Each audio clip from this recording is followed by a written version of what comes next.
Hey everyone, welcome to That Pedal Show. Mick here. Dan here, hello.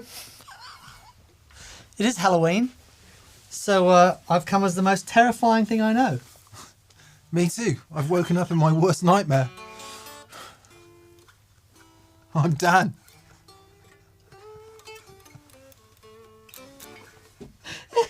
Do you think it worked, mate? Yeah, indeed. It's like Freaky Friday. Good day, Cobber. Welcome to That Pedal Show. Photocopier. That's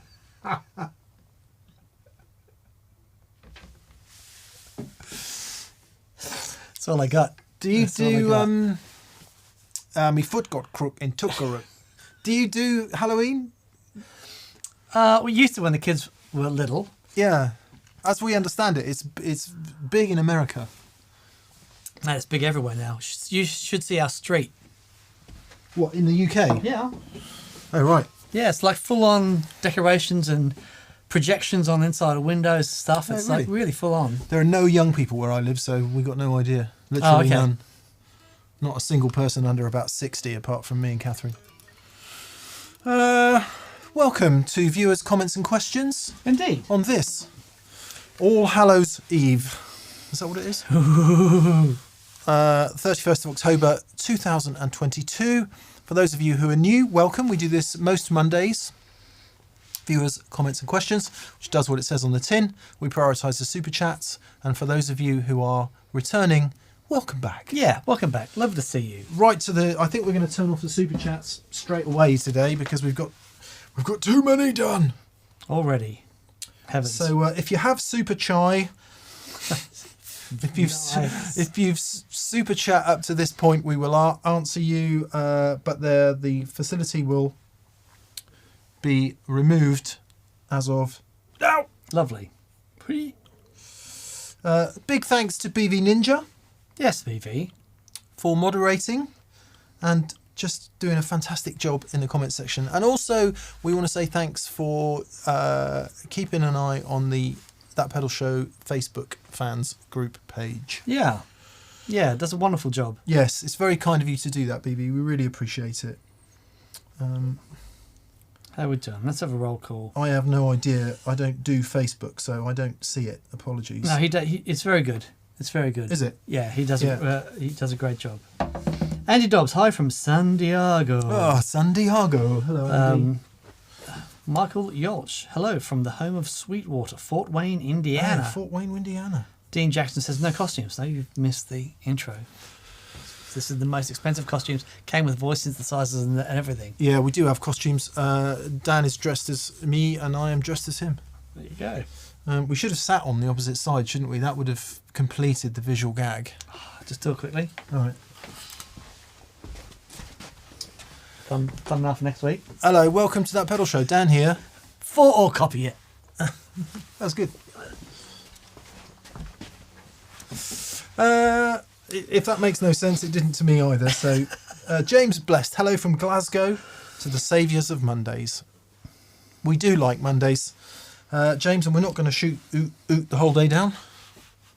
Very good. Tony London says, don't forget the podcast. We haven't. Tony, thank you. Yep. BV, thank you to all the people who remind us to switch the remind me to switch the recording on for the podcast. 'Tis done. Thank Indeed. You. Mark Sieber, hi from Oregon, US. And Felipe Acevedo says, love your content. Also, the Keeley D&M drive is an amazing pedal. Greetings from Chile. Thank you to Chile. We need to say sorry to Jamie Brown, who I think got gobbled up in Super Chat comedy last week. Sorry, music for Jamie Brown. So, anyway, sorry we missed you, Jamie. We'll kick off with you. He says, hey guys, I had a super chat that didn't get answered last week. I was asking about money spent on guitar gear versus studio room setup. I've been amazed at the sounds I've got with decent speaker and setup. Yeah, so if you're saying of your available budget, where should your cash go? That's a tough one because it depends what you're doing. If you're Yeah. doing a lot of home recording, then I went down this rabbit hole over lockdown, and best thing I did over lockdown was the Grossman ISO cab. Yeah. Best money I've spent like ever for home recording, and also some good monitors. Yeah.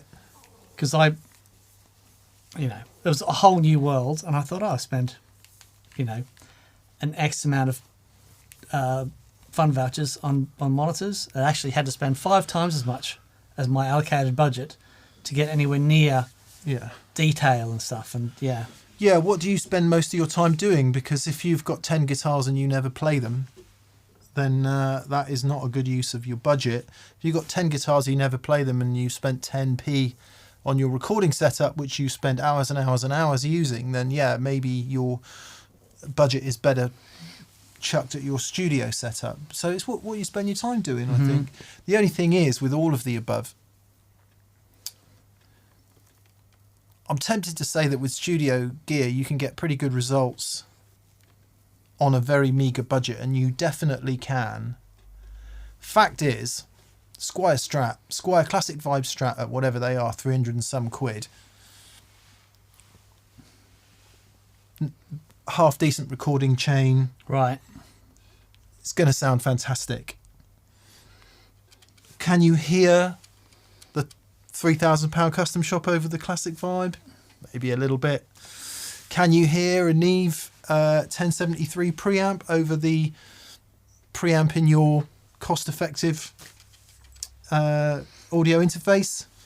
Yep, you totally can. like night, day, and everything in between. Yeah. Unfortunately, the the cost difference is similar as it is with guitars. So it is, the recording rabbit hole is deep and painful. Indeed. But that said, half decent interface, bunch of half decent plugins. I think the results you can get out of that are incredible. Yeah. And really, really good headphones. Yeah, but I would agree with that. I'd spend my money on headphones long before monitors, Yeah. unless you've got a really good room. If you've got a great room that's treated and you know what it sounds like. Yep. I got some we have some Genelec 8040s in there, which I got them because that's what you see in video post rooms everywhere. And I happen to like the sound of Genelecs. A lot of people don't, but anyway. But really, I do all my critical work in headphones because the room's just not up to it. Yeah, it's a good point. check. It's a good secondary check. Yep. But yeah, really nice pair of headphones that you know. And Yep. I think that's the key with recording gear. It matters less what it is. This is true of guitar gear. It matters less what it is and more that you know it. So the time, perhaps. Yep.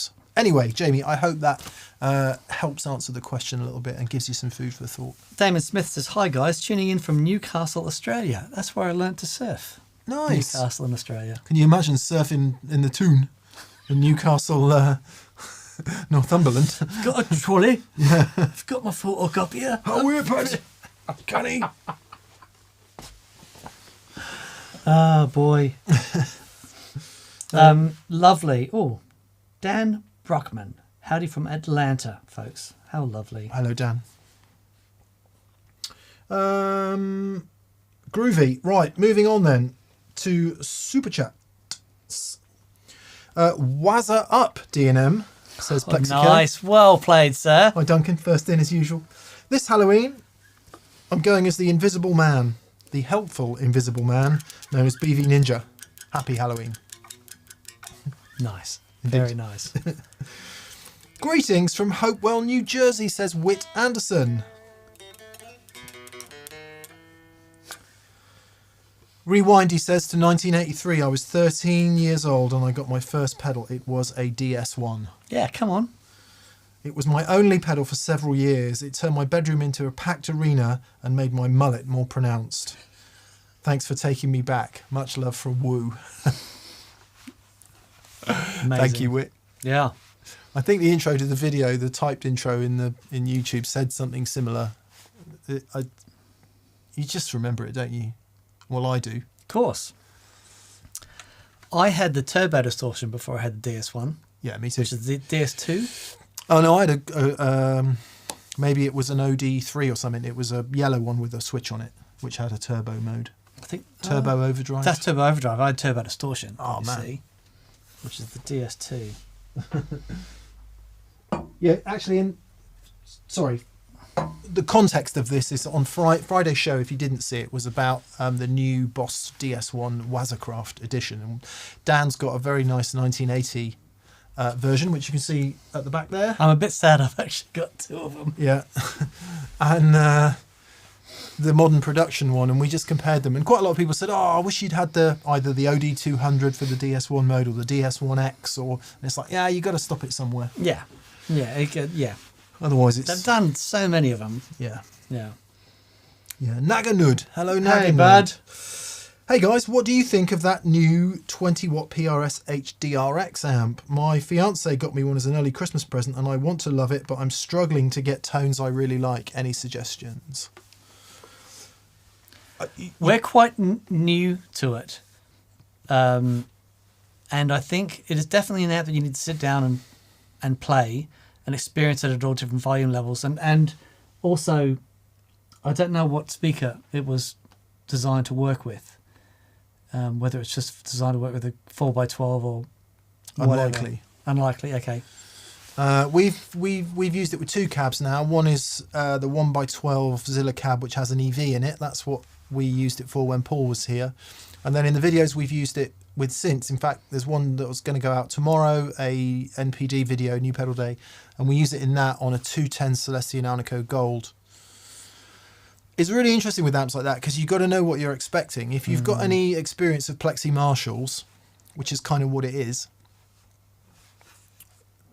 you won't be that surprised with what you're presented with. If you don't have a lot of experience of Plexi Marshalls, what you're going to get, it might seem pretty hard, might seem quite aggressively trebly once you start cranking the high treble channel. I mean, it's nothing like the 50 watt Plexi. It's way tamer than that. Yeah. But all of that stuff that we struggle with the 50 watt Plexi is there. Yeah. All that. Yeah. So speaker choice is really critical. One thing you might want to try if you feel so inclined. We've found that on our 50 watt Marshall Plexi, the Celestion Alnico Ruby works really nicely because it rolls off so much aggressive high end. And it's a really nice partnering for that. And even our good friend Paul Stacey, who knows far more about guitar tone and recording than me and Dan put together times a million, he says the same thing. Yeah. So a speaker that rolls off a bit more high, we've got the Alnico Gold 10s, and they definitely accentuate that high-end sizzle, which you might really like. So speaker choice is critical. The other thing is it's got master volume set up, and if you just crank the inputs, the channels, and keep the master relatively low, it does sound a bit thin. Needs to be open and breathing. The other thing with Plexis is the EQ is mad. So on our Plexi, we have the treble off, the middle full up, the bass off. Robin Trower settings. Not far off with this. Bit more. You can afford to. They haven't made it as aggressive. They haven't made the bright cap as aggressive.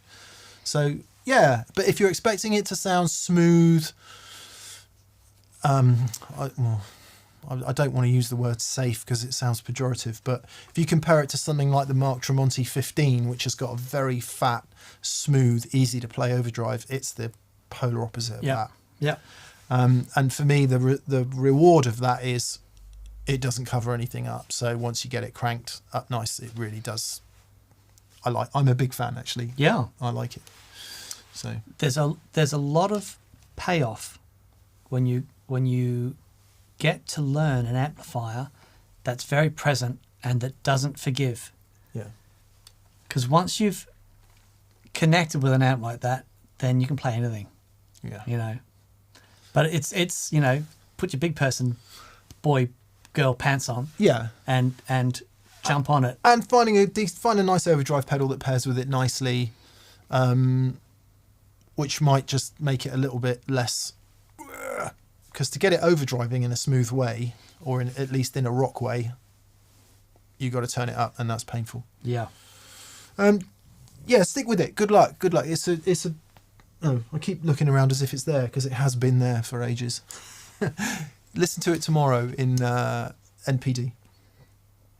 SWiz871. Swizz871. Hello, Legends. I'm finally about to build my first board, and I have a question about pedal order. Tuner, BC109 fuzz face, a compressor, a Boss Synth 1, a Dodd envelope filter, a Digitech whammy, and a wah. Wish me luck. You've picked all the nightmare pedals for order there. Dan? Okay, so put your fuzz first. Guitar straight into fuzz. Tuner does not have to come first. It can come up, at the end of your gain stages, and will often work as a buffer. However, saying that, you've already got a number of buffers there, and not least the synth wah. I like the synth wah. Synth 1 it is, apparently. Oh, the synth 1. I don't know. It might be a synth wah.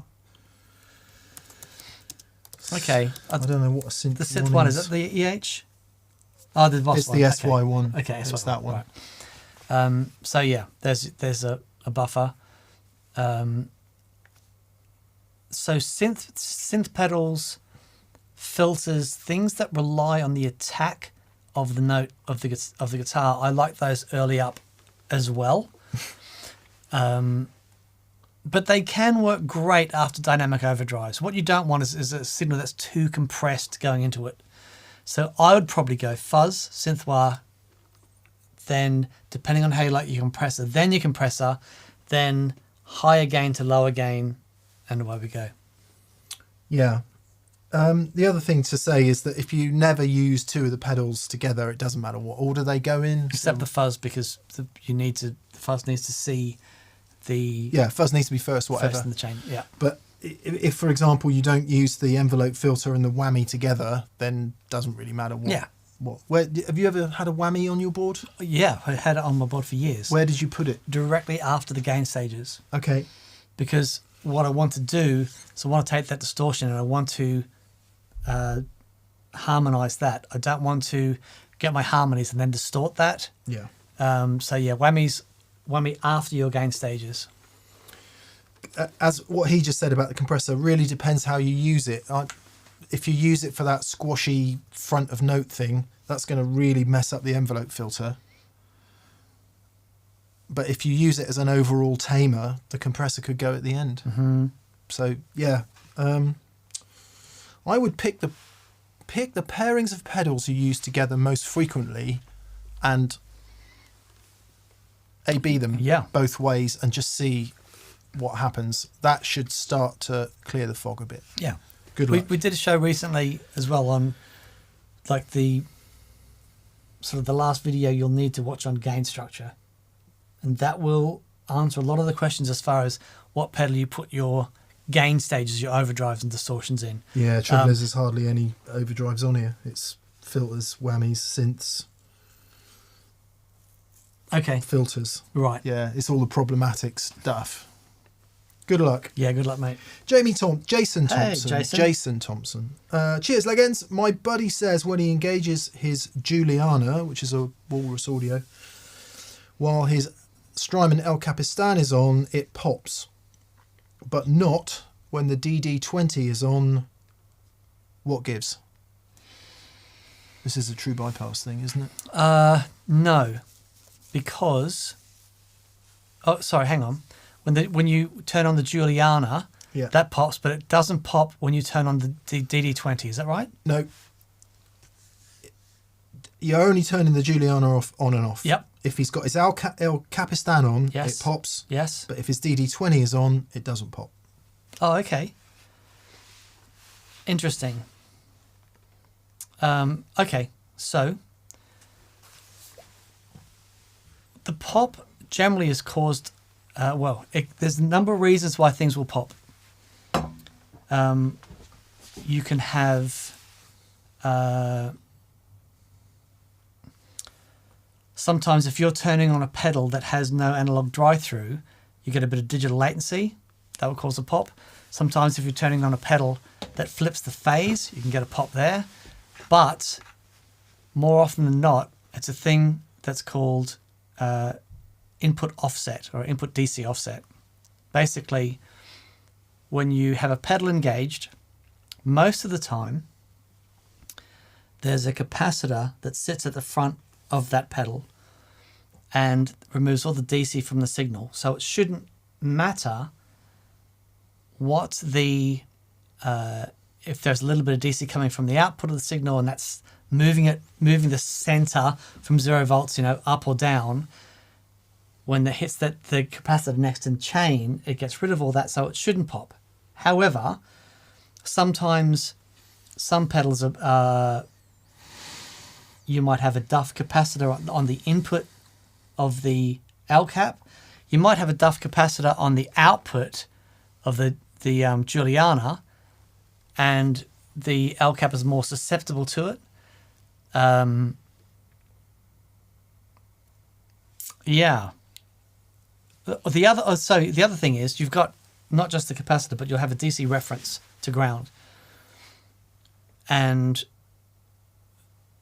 that will solve a lot of those problems. It's one of those, popping in pedals is one of those things that there's a number of different causes for it, and it might be a pedal that you've got somewhere else on the chain that's putting DC on the Juliana, and it's affecting the Juliana not as much as affecting other things. It's it can be a real pain in the butt, but it's interesting that you turn the Juliana on and off and it's not being affected with the Boss, but it is affected with the Strymon, because they both are high impedance. They're both AC coupled, DC restored. So yeah, that's really interesting. Really interesting. I like your input capacitor because it's surely got to be something to do with input impedance, isn't it? Well, it is a DC offset thing. So let me think. Okay. They both have analog drive-throughs, right? Because if they didn't... DD20 might not. I don't know. Must do. Yeah. Unless I've sat there with... Josh Tanberg says he reckons it's the ground reference. But the ground reference would be the same. Unless you're isolating it somewhere along the signal path, the ground reference would be the same. How are you powering the pedals as well? Try swapping the power that you're powering the DD20 with and you're swapping the Strymon with. Swap those and see if you get the same results. Because it might be that you're only one of those things that's truly isolated, and that could be causing an issue as well. So yeah, good luck. It's one of those things that, as I'm sat there with a meter and trying stuff out, it's a bit of pain. Yeah.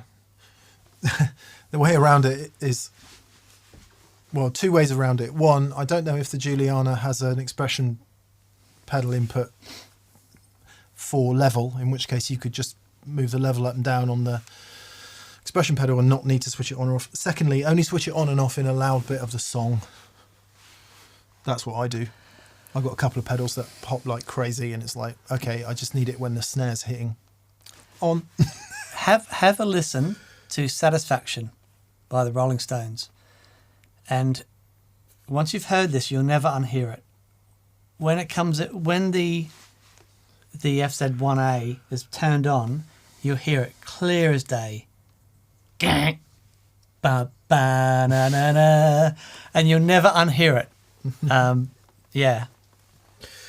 Andrew McNeil. Hey, Andrew. Hello, Andrew McNeil. Andrew McNeil says, good morning, fellas. Had my first rehearsal with my first band after 2.5 years of bedroom playing. We're called Wharf Rat Republic. Oh, nice. Celtic punk rock. It was an eye-opening experience and so much fun. Nice one, Andrew. Oh, that's fantastic. Happy days. There's nothing like it, is there? Awesome. I'm so pleased. Yeah. Too groovy.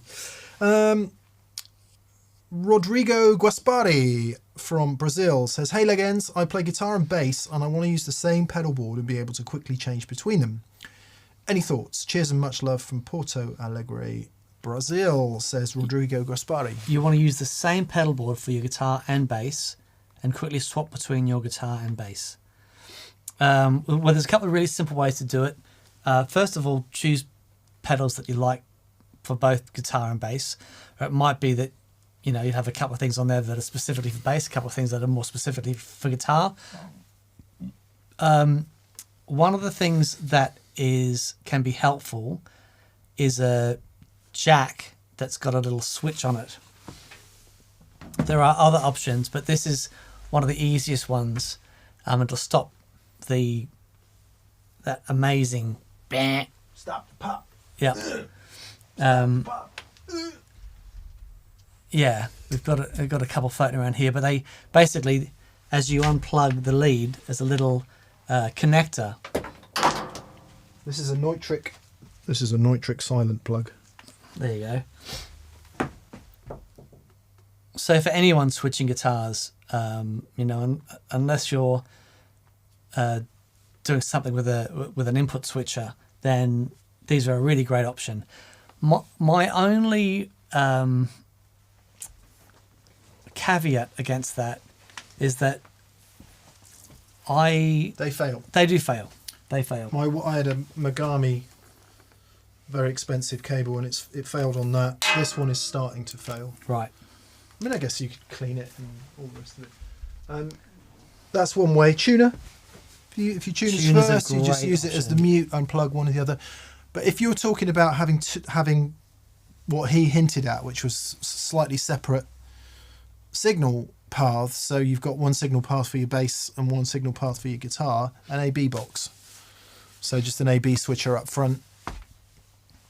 A obviously has to be for guitar and B has to be for bass because bass begins with B. There you go. That's very good. So you could do it that way. Yeah. Awesome. Dan makes a device called the 321, which has 3 inputs and 1 output. And it will automatically cycle between 3 outputs. So you could then add your mandolin as well. And, or of course, your banjo. Yeah. And, yeah. Nice. Banjo through a bass amp is something I really need to hear now. Yeah. Yeah.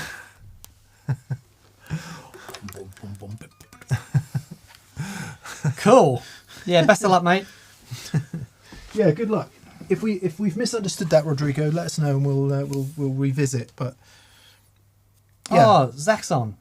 Zach from Mythos. Oh, hi Zach. How you doing, buddy? Yes, Zach was very kindly joined me for the my vintage telly video. Ah, yes. And I leaned heavily on his brilliance. Yeah, it's wonderful. Yeah, you talked a lot about player grade vintage guitars. If you haven't watched that, please do. Mojo is on. Mojo says, "I've split my thumbnail down and it's going to cause some wincing pain quite soon." It's a very specific message from Mojo. Yeah. Yeah. Sorry, mate. Are you okay? Have you done that? No, I'm fine. You're okay? It's not a serious injury.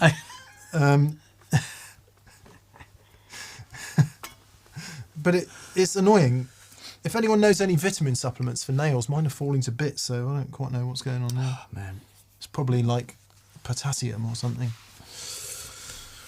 Linear taper pots versus audio taper, says Mojo.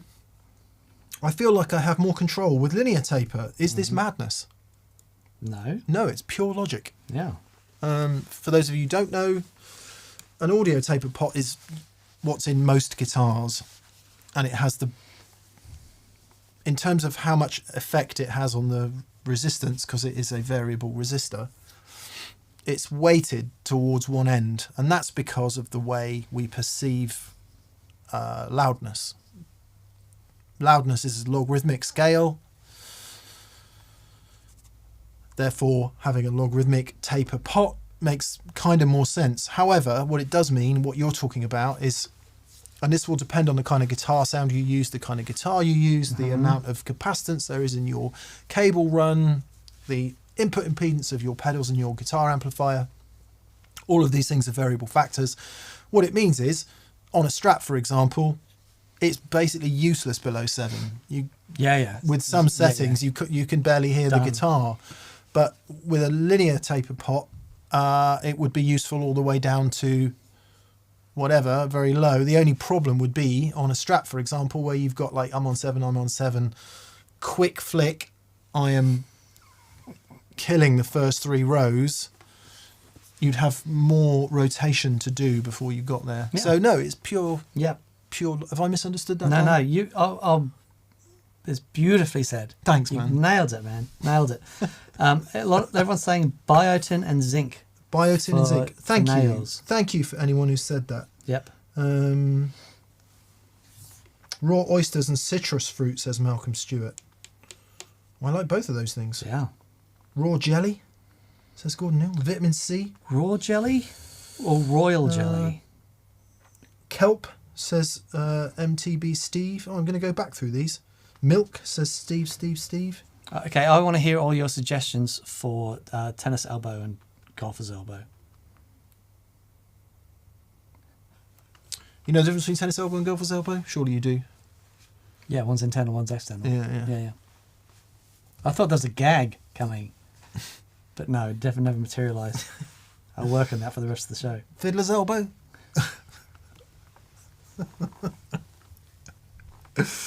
Michael Giliberto. Hi, Michael Giliberto. Hi, Michael. From the United States of America.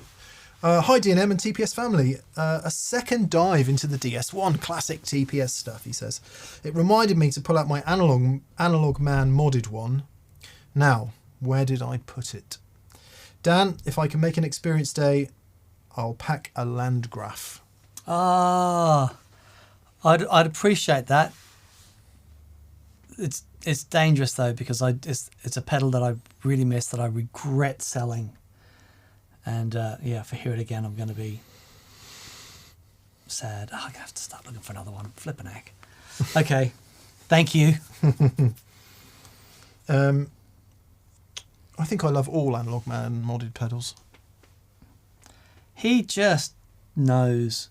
Dude has ears. Yeah. Mixed rig inspired me, says Fender Jeff. I want to try TPS wet dry in one cab, but a 212 is heavy. What are your thoughts on a 210 wet dry cab? It depends on how you get on with 10-inch speakers.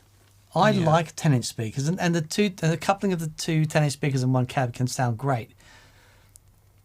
If you're used to playing 12-inch speakers, though, it's a different experience. And some people love it. I really like it. It's a different thing. It is a different thing, and it really, really depends on the speakers, because two 10-inch EVs are going to be way heavier than two 12-inch. Blues. I was going to say neodymium. I can't even say it because it upsets me so much. Neodymium speakers. Yeah. The other thing you could consider doing is having two small 1x10 cabs, and then it's much lighter because you've got two little 110s, and they'll fit anywhere pretty much. You can even put them on top of one another if you don't have enough horizontal space.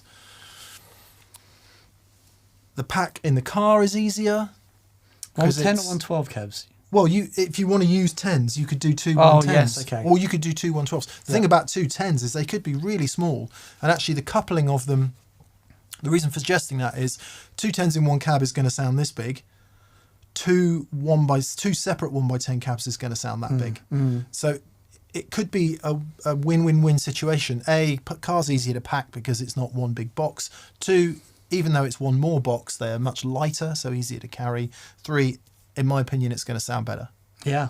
So, and you get that vertical thing happening. Well, whether you put them vertically or horizontally, I think that would work. But other than that, a 210 cab done in the same way, no reason why it wouldn't work. I always think that... Sorry, I'm picking at this nail because I'm going to catch it on something. The more volume you have in the cab, in terms of cubic inches or whatever, the bigger it's going to sound. So the more you shrink down that cab, the less I think you're going to really hear that full wet dry experience. Seems I to like that. seems to work really well with separate cabs. When we had when Andy was in, and we put the cab vertically, sounded amazing. Yeah, that one. That one, that's the one. Your vertical 212. I'm pointing at a Mesa Vertical 212 with two EVs in it, Yeah. which is presumably the ones you're talking about, Jeff. So, yeah. Yeah. Best of luck, Jeff. Good luck. Good luck. Sam Colson. Hello, Sam. Amazing vlog last week.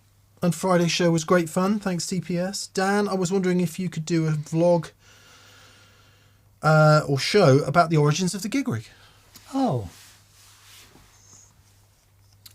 Yeah. We might have to sedate him. I could do. It's It's know quite what? a harrowing story.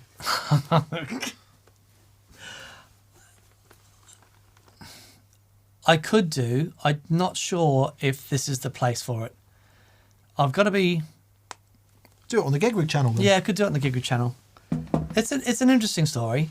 If you find that stuff interesting, full of ups and downs and trials and tribulations, but it's where we're at. It's great fun. Yeah. Let me have a think about that. I'm going to start using my other camera again. It just looks so much better. Which camera? Well, not my big one. As Right. much of a pain it is to set up. 6500. That one. Yeah. As much as a pain it is to set up, it just looks so much better. ZV-1 looks all right if you've got a lot of light. Okay. The trouble with small sensors is they just can't do low light. That's Right. why iPhones look so bad in low light. Okay. All right. That One makes of the sense. reasons. That makes sense. So every day's a learning day. The trouble is, it's a bit like Guitar Gear. Once you hear the good stuff or see the good stuff, it's very hard to go back.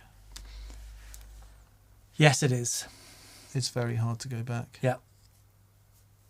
I think the ZV-1, if there's enough light, some days it looks equally as good as anything else. No. We're talking about our cameras. Yes. Sorry. I've got massive camera gas at the moment. Yeah. Anyway, Oh, a few people saying they'd like to hear that story. Thank you. I bet yeah, that would be super popular, mate. It'd be interesting. It'd be interesting. Yeah, okay. yeah. Okay. Lots of people are saying Bioton. Tim Yeah. Chalmers, C Payne. Thank you. A few people chiming in on the golf elbow tennis thing. Someone said try badminton, which is really helpful. G Barge, hey G, he says put some super glue on your nails to hold it as you grow more and work on the nutrients. Yeah, thank you.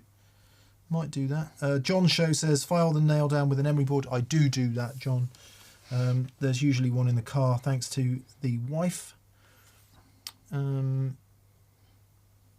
Yeah. Great. Goodness. Mark Lavinish. Hello, Mark. Any advice on making guitar video with my iPhone? Sorry, he doesn't say iPhone. He says phone. Could be any kind of phone. And mixer for my room of me playing Lenny. Thanks to you guys. I want to mix with a backing track, etc. Yeah, Mark, just treat the audio and video completely separately. Mm-hmm. It says you've got a mixer and you've got a backing track, so keep your audio in one place. So if you've got a guitar amp, stick a microphone in front of it or take a direct out, whatever, and have your backing track. Oh, I see. You want to record it all on your iPhone. Yes, in which case you could think about getting an audio interface for your iPhone. Yeah. IK Multimedia is the place to go for that. Mm-hmm. They do many dual source things, so you can have the backing track going in one, your guitar going in the other, and as long as you get the levels about right, then you could just do it in one hit. There'd be no post editing required. That would be the way to do it. Look at an iOS if you've got an iPhone, or if it's some other kind of phone. What do they call it? The non-Apple phones. Android. There'll be a similar device for Android phones, presumably. And yeah, so you need to just mix it into the phone, The phone will recognise it as a separate device. Just set it on the video setting on your phone. It'll recognise the external audio device and it should record it all at once. The only issue you might get into is, depending on the device, you might get some latency where the audio and the video are out of sync. You know, it's tricky, right? Because the microphone in the iPhone is so good at specific things. One thing it does do is like a magic compressor in there. And sometimes you'll play something on the iPhone and it sounds great. It's not a true representation of what it sounds like in the room. You know, it just isn't. But it can sound really good. So sometimes what you might be best off doing is actually, instead of worrying about all the audio interface and all that sort of stuff, just do some test recordings.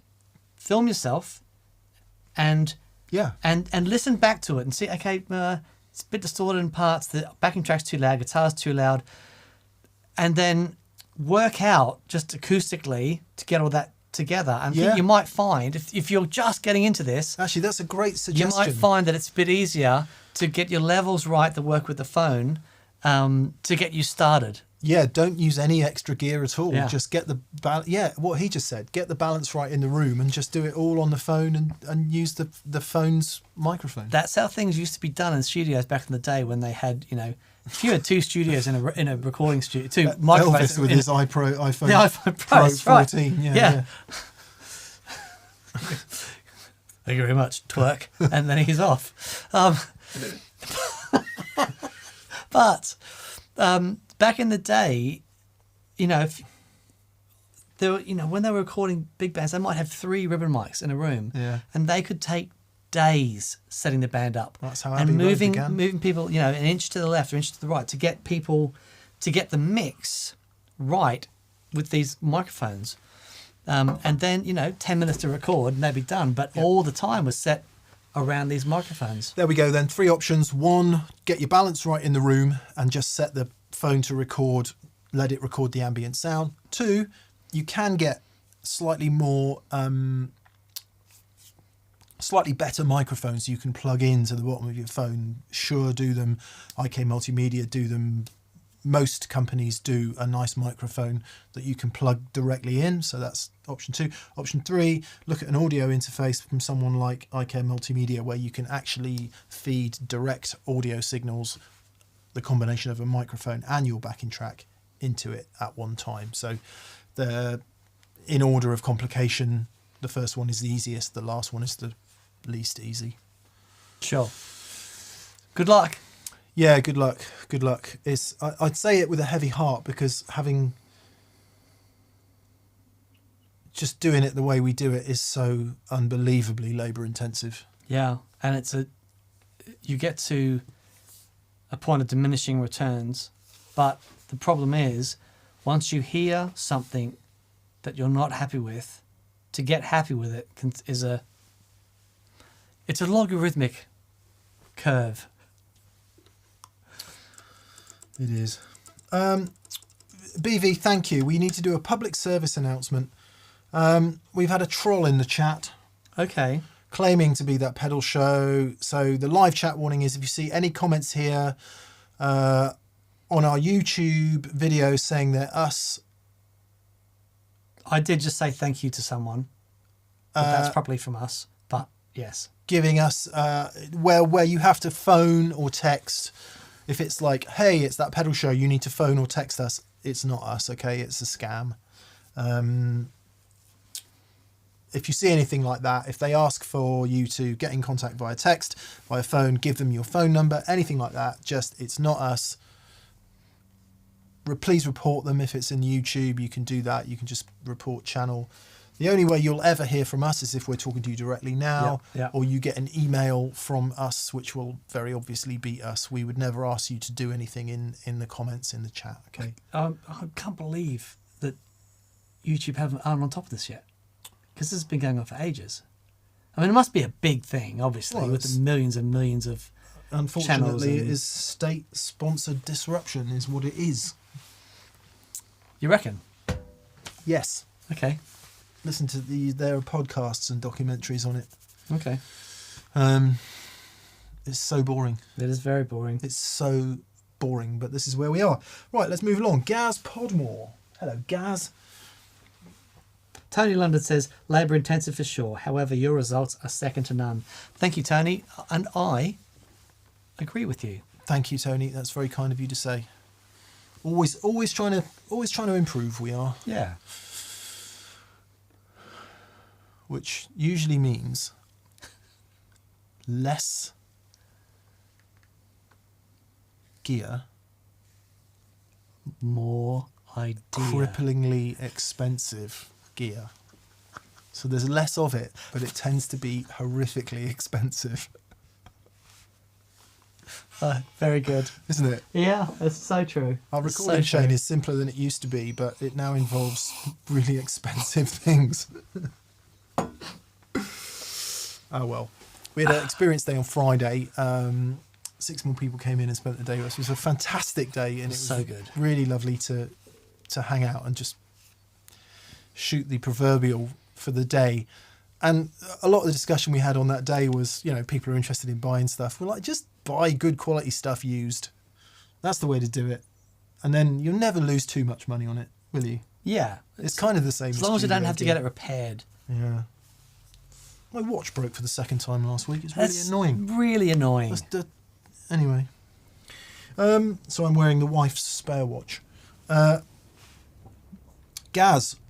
Huzzah. Hi, Leggins. I finally got up the courage to Gaz, mate. leave the safe environment of the bedroom and go into the studio and jam with others.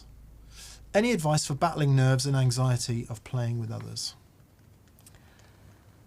This is Everything. wonderful question, and it's something that every musician, it's a challenge for every musician, every artist, everyone that has to do anything in public. It's a challenge that they go through their entire life. Some people have chosen ways to deal with it using chemicals. However, okay. At least it's not hammering with rain, though. No, Dan. exactly that. Yeah. Red light fever is a really common thing in the studio when you go to record and you sat there and you're playing amazing. The red light comes on and it's as if the red light has sucked out all of the energy and any semblance of talent you might have, and you sat there going, and that's the best take you'll do. And this isn't just people like us. This is actual proper serious musicians as well. Like, Yeah. I've sat in front of extremely famous, unbelievably world-conquering guitar players and seen the the red light fever could totally take them over. Yep. So it's not just you. Don't feel alone. Yep. All I would say, Mick has helped me understand this. It is an ego thing. It's all driven by mind identification. Wow, Dan, it's gone in. It's well, I remember the words. Yeah. Doesn't mean I know what they mean. I was so like growing up playing guitar. It's the only thing I was ever any good at, and it was so important to me to be good at it. And if it came to recording anything, I got so nervous because it was. I was showing people a bit of me, and the thing is, if you can get past that, and if you can just enjoy the moment and just be in the moment, you'll find that not only are you more relaxed and stuff, but you actually music comes out because you're reacting to what's actually happening in the room, as opposed to if you're there thinking, like A, thinking, and B, thinking that I've got to be really good and.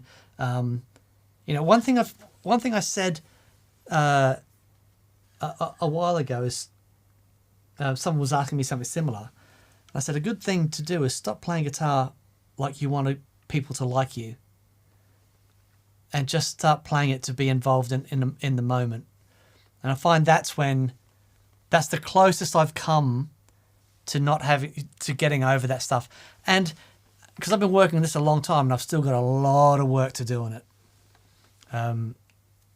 But yeah, understanding that, I just want to be, the best I could possibly sound is by doing something that will add to this piece of music. Yeah. And I'm not going to do that if what I'm trying to do is impart me and my ego and stuff into that. Yeah, and I think that's down to what your brain is filled up with doing, what your mind is filled up with doing. Because if your mind is filled up worrying about what everyone thinks about you, then it's not free to be involved in creating the music. Now, that's all very heady, but that's what's happening. Because you're so self-conscious. And unfortunately, there's a very pejorative term that is self-obsessed, which is what we all are in those moments, because it's all about us, right? We're worried about what everyone else thinks of us. Well, the perspective on that is we're not the center of the universe. We're part of a collective. And if you can just see yourself as part of the collective and enjoy what everyone else is doing, it helps you sort of de-obsess about your position in all of it. And I'm not saying that it's possible to just go and do this tomorrow. It takes quite a lot of work, I think, and you know, I'm still rubbish at it, so I'm not saying I'm good at it, but you get those moments where you recognize what you're doing, then you just stop, take a breath, and like, okay, It's compulsive thinking. Is you know, the most people, most of the time, are walking around with completely unconscious compulsive thinking. That's what all that is. So it's very heady to say, you know, you could just do some work on that, but you can over a longer period of time. Breathing is something as simple as if you find your mind going compulsively thinking and worrying and it's starting to clamp you down, do 3 really good breaths. So again, this is common, and this is common across sports, it's common across all kinds of activities. A lot of us tend to just breathe into this top part of our chest here. This is good singing exercise as well, by the way. And you might find it where all of a sudden you find yourself short of breath if you're a little bit nervous. Concentrate on 3 really good breaths all the way down, in and out of your nose, not your mouth as well. And you might find that just centers you a bit, and it just helps flick your mind from this thing that you're worried about. Concentrate on your breath, and it might just flick you back in the room again. It is so interesting. Richard Reed has a really great point. Hi, Richard. He said, it's really interesting. When I was young and truly terrible, I had no fear. Now I'm older, much older, and much better. I'm absolutely terrified sometimes. So, and I was the same. I think a lot of us can relate to that, because when I was young, I was really confident. I hadn't heard all the musicians and been around all these unbelievable musicians that I have today. And so even though today I'm a much better guitar player than I was back then, I had a real confidence about what I was playing back then. And that is, again, another thing that, you know, ignorance is bliss. And now I would never, I'm not saying remain ignorant, not at all. But you can see how when you don't have those things where you're constantly comparing yourself to other people, and you know, it makes a big difference. You know, what the other thing, Tony London just mentioned this as well. He said guitar has saved my life, and I think a lot of us can also relate to that as well. You know, being involved with an instrument that's so physical, right? It takes 2 actions to play it, and you hold it against your body, and it's you know, if you get into this thing, it's really emotional. I have massive conversations with my brother about this, and what a massive impact playing this instrument has had on our lives. And because we care so much about it, we want it to be really good as well. And we're not just going, oh, I'll play whatever. That ties in exactly with what you're saying and what Richard is saying, that when you were younger, you didn't identify with all of that. You didn't hang so much on it because you were free to be in the moment and do what it is that you were doing without a mind that was weighed down with all this stuff that actually doesn't matter. So the more identified you become with it, the more you identify with the form of it. You know, the more I think about, I've got to be playing my 61 Strat so everyone thinks I'm cool, right? Because we all do that. That's where you've lost.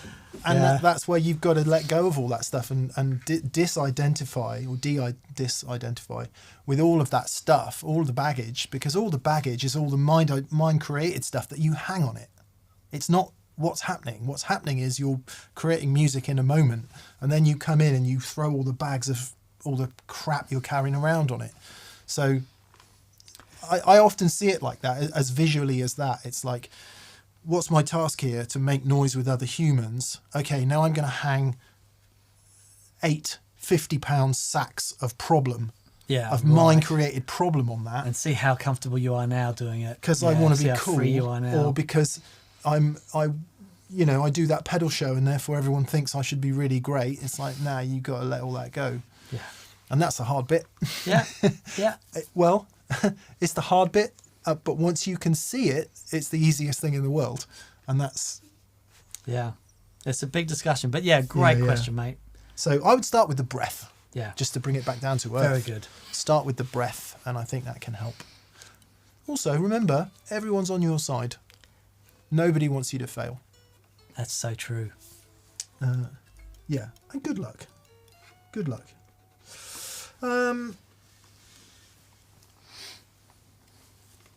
Ran's there. Hello, Ran. He says, "Happy Halloween, AT fans."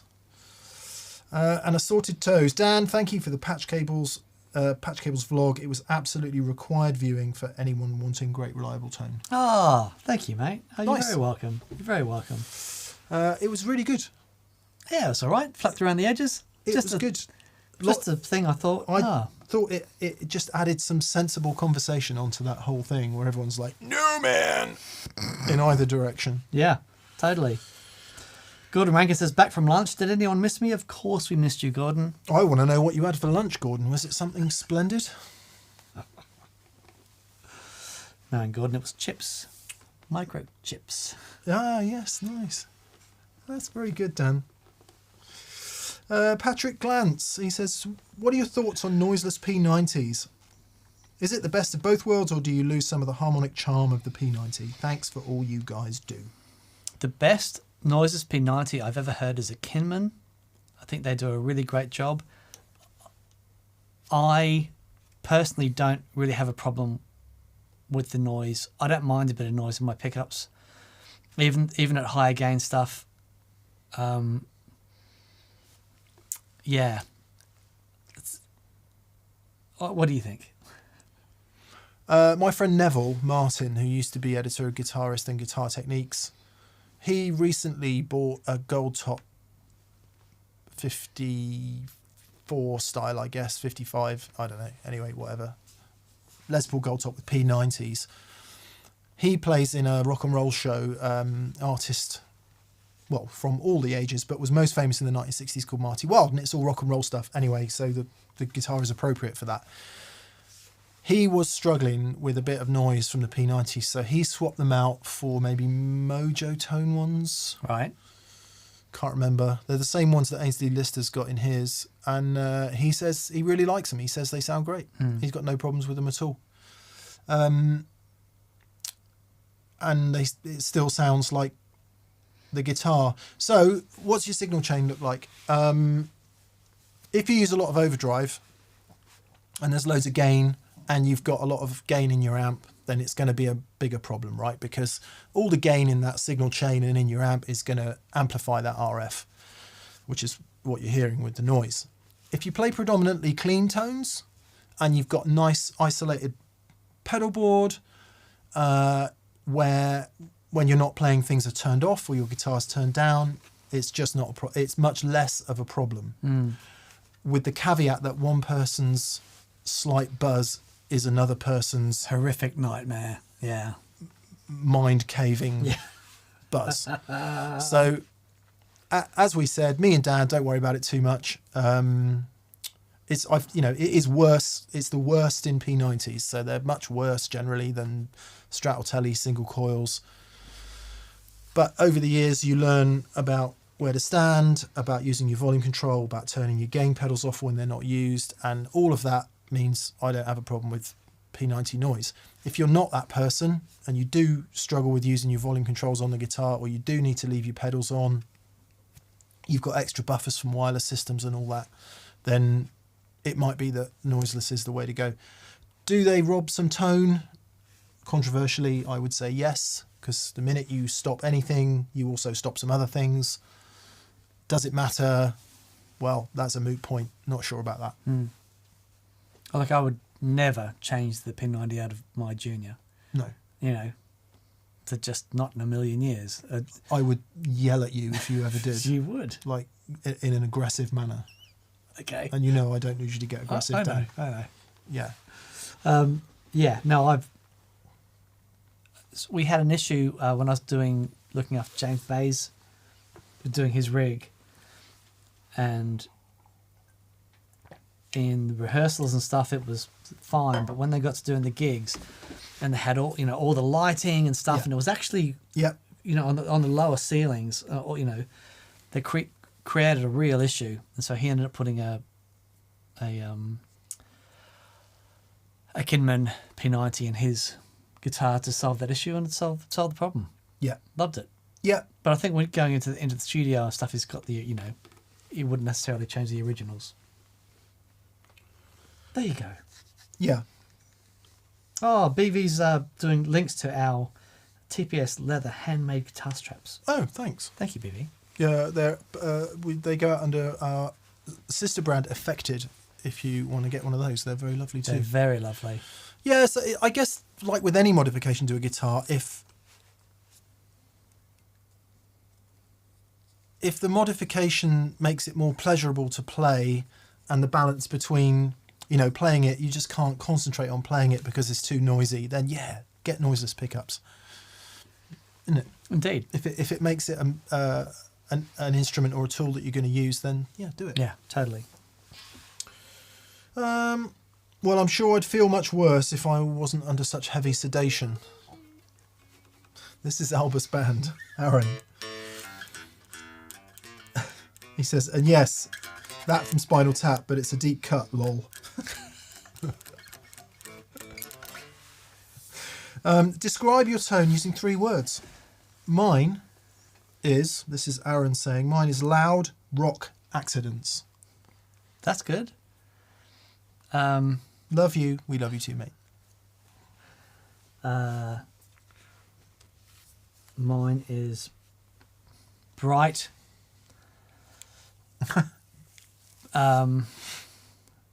Help. And lots. Bright, lots, help, in that order. Mine would be...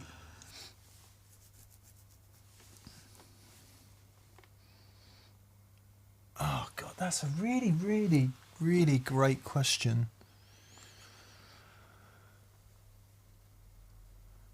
Oh, I'll go bright, lots, journey.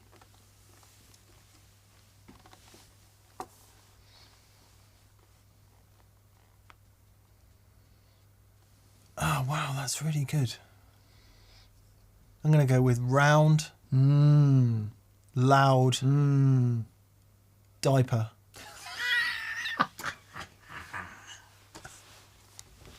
Tenor lady. I'll just stick with diaper, thank you. Okay, great.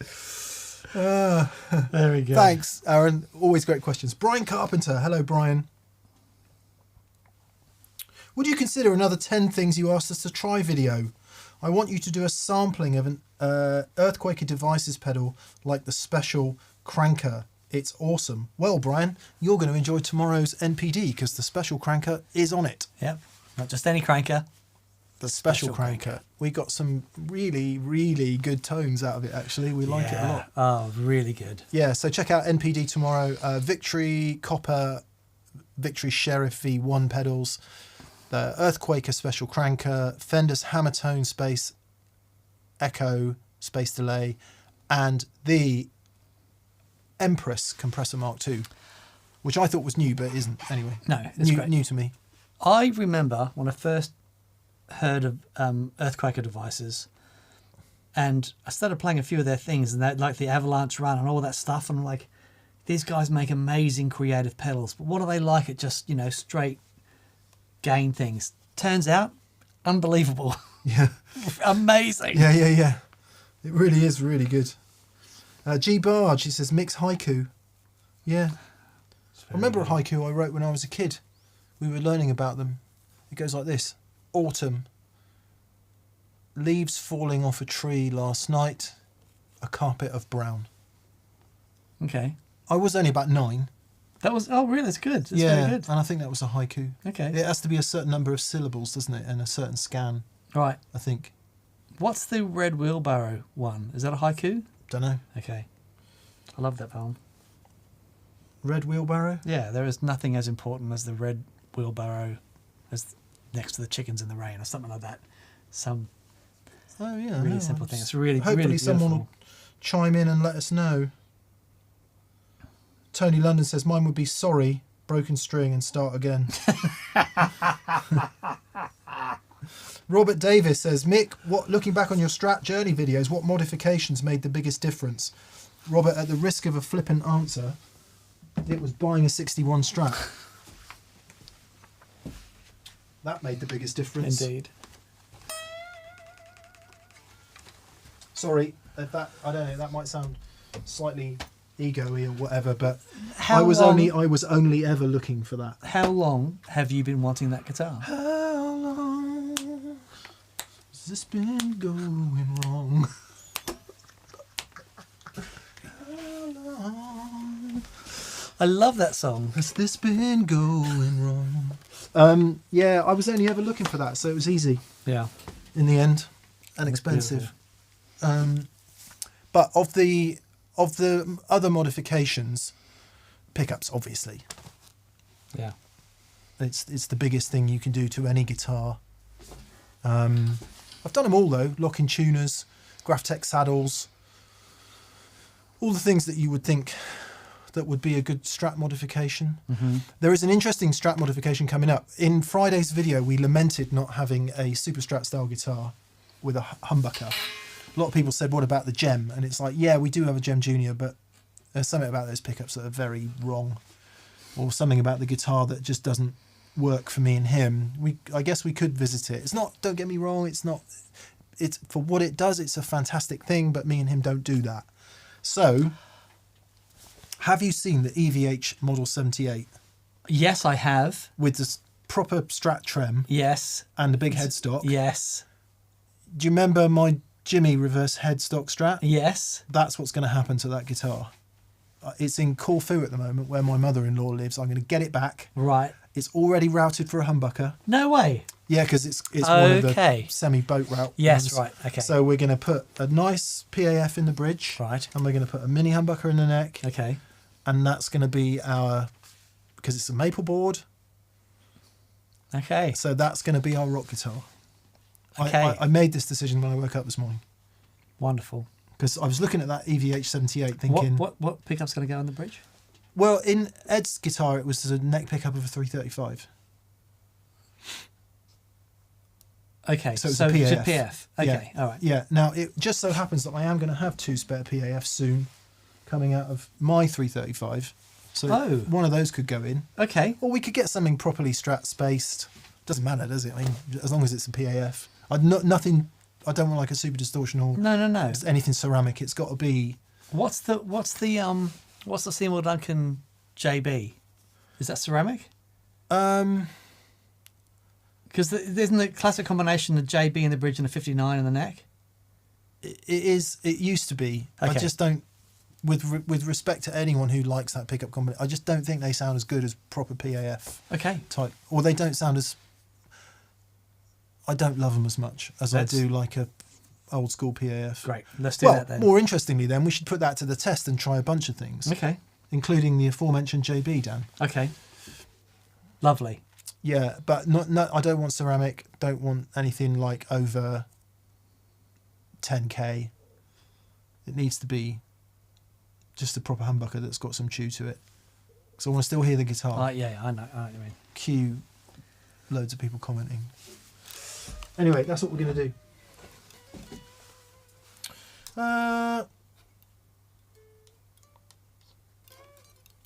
Have you seen the newest Tim Pierce video? He calls you guys out by name. Good. What does he call us out for?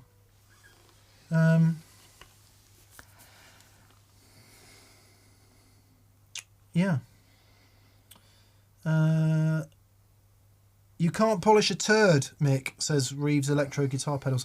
I do know that, Marcus, but You can cover it in glitter. you can cover it in Roll glitter. glitter. How you doing, mate? All right. Yes. Right, come on. What are we doing? Duncan Jazz Bridges, Alnico 8.2. Yeah, that could work. That could work.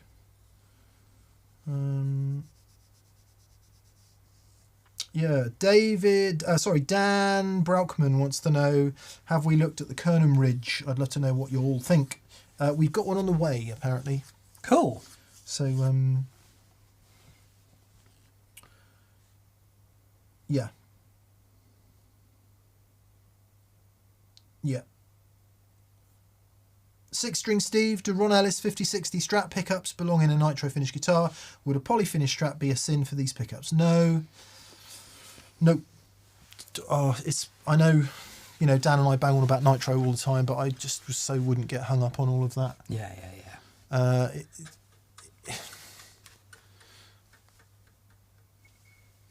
It all matters. It all matters, but I've played many nitro finish guitars that haven't appealed to me personally, Right. and lots of poly ones that have. So it's just about the guitar. It's about the specific guitar and how it works with those in. Moon says, you can actually polish a turd, just not a fresh one. Polished dinosaur turds are beautiful. Nice, yeah. Good shout. Very good. We're veering into contentious territory here, so Okay. we'll move on. So Brian, back to the original point. Special cranker tomorrow on that pedal show, New Pedal Day. Stephen Sanders, good morning from Santa Maria, California. Curious on your opinions as to the barefaced guitar speaker cabs. I love your show and appreciate all the content. Haven't actually listened to them. We've got 2 here because Joey used them on tour. Oh, okay. Yeah, we should have a listen. Everyone who has them loves them. Okay. The 212 bass cab sounds flipping fantastic. Oh, man. With the Wallace Yeah. and that cab, it's like... Sounded great. Joey's rig sounded my amazing goodness. with them, so yeah, we should have a listen. Definitely. Okay, I'm up for that. I'd like to challenge my preconception that nothing that doesn't weigh very much can sound good. So I'm up for challenging that. Okay. Yeah. Great. Just used to heavy stuff, old stuff. The best cab, the two best cabs in this building to my ears are that 2x12 with EVs in it from Yep. Mesa. And that. And that again. Actually, the 3, my 2-Rock 212 and the Marshall 412. Yeah, right. Just, Yeah, it's interesting. I love my Marshall 2x12. that's a great sounding It's cab. an amazing 2061. sounding thing. That is a lovely cab. It really is. Yeah. Actually, one of the best guitar sounds I had was my Lazy J, but using that as the speakers for it. Oh, man. We should have a listen. And also, there's context to be taken there. Did a gig a couple of weeks ago on a Saturday night. Took me 2-Rock and a 112 EV cab. Sounds great. In the venue, it was on a fireplace. Wasn't very loud. Could have been any cab. Yeah, right. Just didn't matter at that point. Sure. So context is important. Mm-hmm. And maybe the barefaced one would have been a much better choice. Sure. So, what are you going to do? We can do. Matt Battaglia. I think, Matt, that's correct. He says, greetings from Tehachapi, California. Tehachapi, maybe. Huge fan of the show and everything you both do, says Matt. About to tackle a full rewire of my board. Wondering on your opinions about routing power cables and audio cables, and if there's anything to think about with all of that. 70%. Thank you. Okay, so I'm assuming you're talking about power cables on your pedal board. The power to your pedals generally is DC, whereas the audio cables are AC. So I still prefer them to cross at, what do you call that? Not 90 degrees, but right angles, whatever you call that. However, it's not really an issue.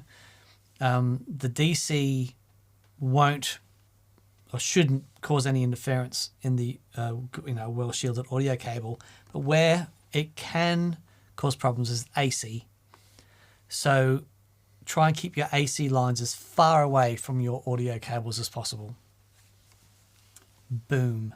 There we go. Like that, succinct Yeah, on it. I do. I discovered that this weekend when I put my generator too close to the input on my pedal board. Yeah. And it just buzzed a bit. So you get it away from the input, get the AC away from all of that. Everything was better. Happy days. Yes. Todd Roy says, watched an old TPS vid on blues drivers and blues sounded fantastic. Yeah, it can. All guitars can sound great. All This is a guitars beautiful can sound guitar. great. They can. You just, my problem was I got all up in my head about it, and I decided that all these things mattered, and they don't matter. All that matters is you play, and that you just play, and you stop worrying about it, which is all very well for me to say, but that's the point I've got to. Because the moment you start thinking about it, and the moment you start thinking it all matters, is the moment it's wasted brain time. We have a whole YouTube channel about it. But we are, aren't we? We're funneling people to just play. That's the purpose of this channel. Man, Yes. absolutely. Listen to 8 Tube Screamers. The question isn't which one sounds best. Which one do you want to play is the question. Yep. Which one makes you want to go, oh yeah, Yeah. I'll pick that up and Yeah, come on.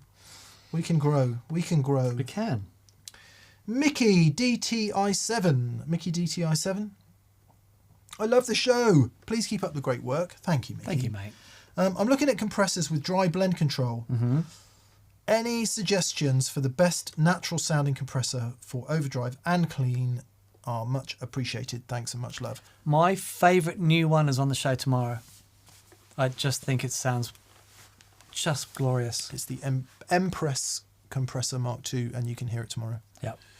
We run the gamut of like loads of compression, so it does that super squash through to barely noticeable, and it is a remarkable sounding thing. The other awesome thing about that compressor, it has a tilt EQ on it. So a tilt EQ is something, if you imagine this is bass and this is treble, does that. And that is so useful on a compressor. Because for me, most compressors accentuate the high end in a way I really don't like. Right. Like there's an extra buffer. So you can whoop or whoop, whichever way you like it, and that makes that really usable. Fabulous. Listen to it tomorrow. What other compressors do we like? This Love the old diamond compressor. It's a really, like, super squishy, but beautiful, clear, articulate sounding thing. Don't believe Diamond are making new pedals at the moment, so you need to look for a used one of So I have those. to look for a used one of those. It's really hard to go past a Keeley compressor as Yeah. well. I mean, if what you're after is a simple, the 4-knob compressor with the blend control, it's really, really beautiful. It's more guitar-y than something like, you know, the Empress is great. Obviously, the Cali 76 is another great compressor. By Origin Effects. By Origin Effects. It's- They are, 1176E, those studio type things. Yeah. Sound flipping great on guitar. The Analog Man, the Bicomp and those sorts of things are more based around the Ross Dynacomp. compressor. Yeah, Dynacomp came first. Those sorts of toothpaste kind of compressors. So-called because Because they just squeeze everything from Yeah. both ends. it's worth just doing a bit of research on what kind of compressor sound you like. If it's that Mark Knopfler picked clean tone that you would associate with the early Dire Straits records, then something born of the MXR Dynacomp or Ross compressor would be, and most guitar that's not true. A great many guitar compressors are from that world, aren't they? Indeed. Then you get into your studio type compressors, which are a different thing, whether they're optical, whether they're FETs, whether they're however it's done. Probably worth just doing a bit of Googling on classic compressor sounds and decide what it is that you want. But rewind. what Dan said about the Keeley 4 knob, the Keeley Compressor Pro, the Empress Compressor Mark II that we just mentioned, they are fantastic all-rounders and will do a good approximation of any of the above. Yep. Yeah, as will the, if you've got the pockets for it, the Origin series stuff will as well. Yeah, indeed. Which is just, it's beautiful. it's my favourite. Actually, the new PRS Oh yeah, compressor Mary is cries. really cool, Yep. which you can hear on the show 2 weeks ago. Yeah, that's really great. Yeah, there's a lot out there. There is. There's a lot out there. Just part of the trick is knowing what you actually want the compressor to do. Yeah. Because I would have like my old Dynacomp and the Empress both on the board. You know, a trick a lot of people use is actually having two compressors, one running into the other, and what one misses, the other one grabs. It's a really cool sound. Yeah. Yeah. Best of luck, though. Hofbert, I'm going to guess from Germany, who is Andy, with an I, says, "Hello, Bienabschlüssel," which I think might be German for something to do with feet and legs. Bienabschlüssel, or it could be a horrific German swear word. If it is, apologies.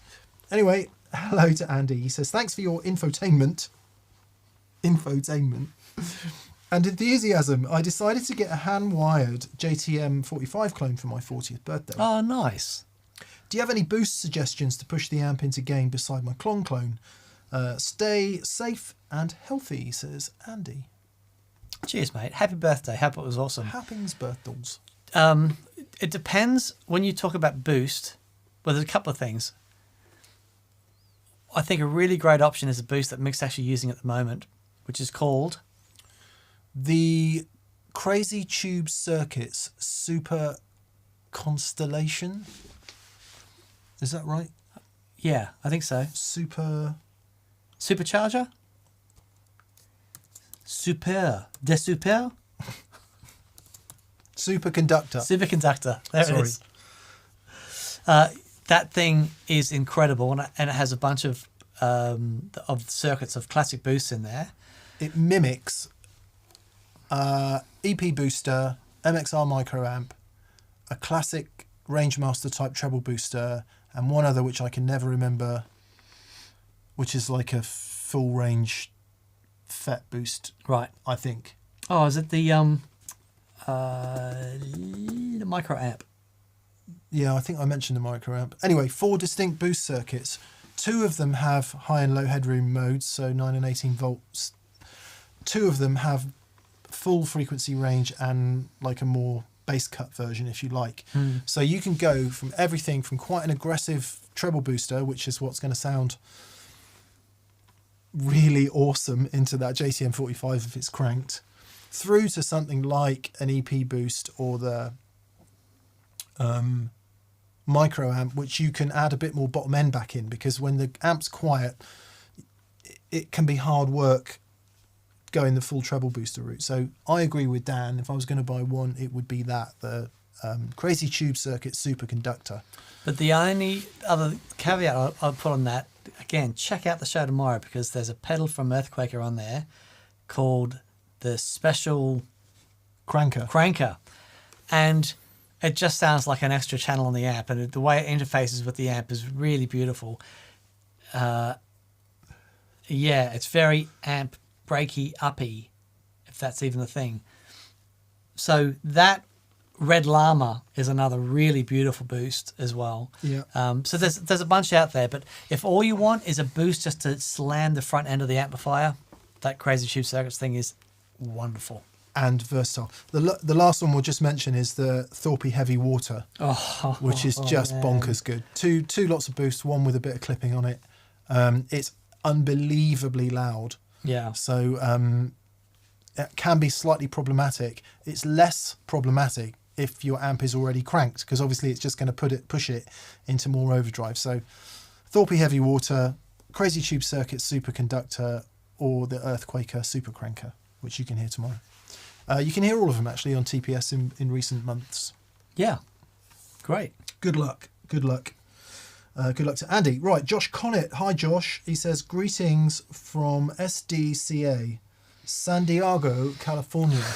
San Diego. My Mesa Mark 5 90-watt head only has 8 and 4 ohm out, but we want to use a PV412, which is 16 ohms. When I plug in, it's unusably quiet and less full. Any devices or tips for this? I would have thought that would all be in the manual, Josh. Sorry to be boring about it.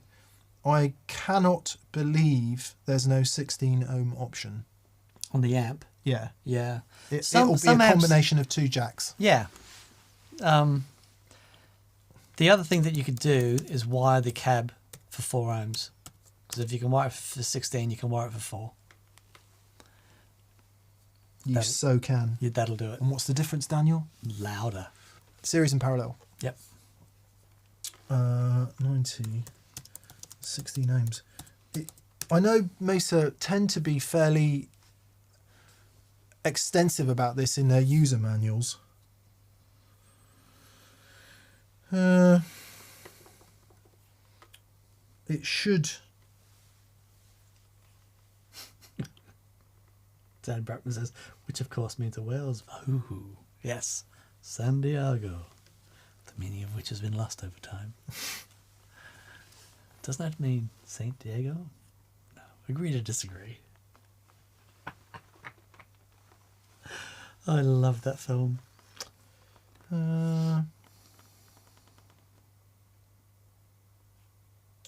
Yeah. Yeah. You can use the 8 ohm jack safely. Yeah, but Gordon Rankin, thank you, Gordon, Thank comes you, in and Gordon. says, yes, 4 ohms from a 16 ohm cab will be 6 dB louder. Whoa. Yep. There you go. There's you your go. answer then. Rewire the cab. Yeah. Yes. Because to get a 16 ohm cab, you have 2 16 ohm speakers in series. No, 2 8 ohm speakers Sorry. in series. Yes. And then you wire them. That's right, in parallel for 4 ohms. In series, you add, and in parallel, you divide. But in a standard Marshall 16 ohm cab, you have you're going to have 4 16 ohm speakers. Yeah. Yeah.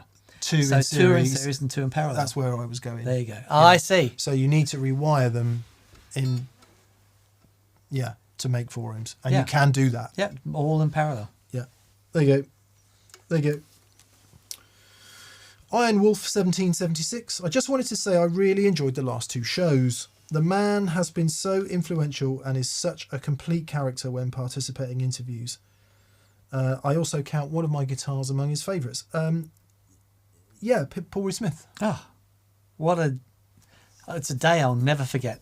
Yeah, he was great. He was really great. Yeah. He was engaged and knowledgeable and passionate and all those things we want people to be. Yep, beautiful. It was a trip that he came here as well. That's quite a big deal Yeah. when you think how large the world is for Paul Reed Smith. Mm-hmm. Yeah. It was a big day. And I have to say, he's definitely inspired me to break the DGT out again. Oh, it sounds wonderful. Man, such a great sounding guitar. It really does sound great. I still have the ergonomic issue with it, but I think I'm all right. I think I can manage. Yeah, it's worth it. It's that way. Oh, is it? And I like guitars that are that way. Oh, okay. You like SGs then? I love SGs, Yeah. which is bizarre that I don't own one, but there we are. Bartlett O'Shea. Have either of you played a PRS DG30 amp? I've never found a more versatile single channel amp, and I'm interested in your thoughts. I don't know it. I played the DG50, I think, but never the 30. Is it a David Grissom? Yeah, I presume so.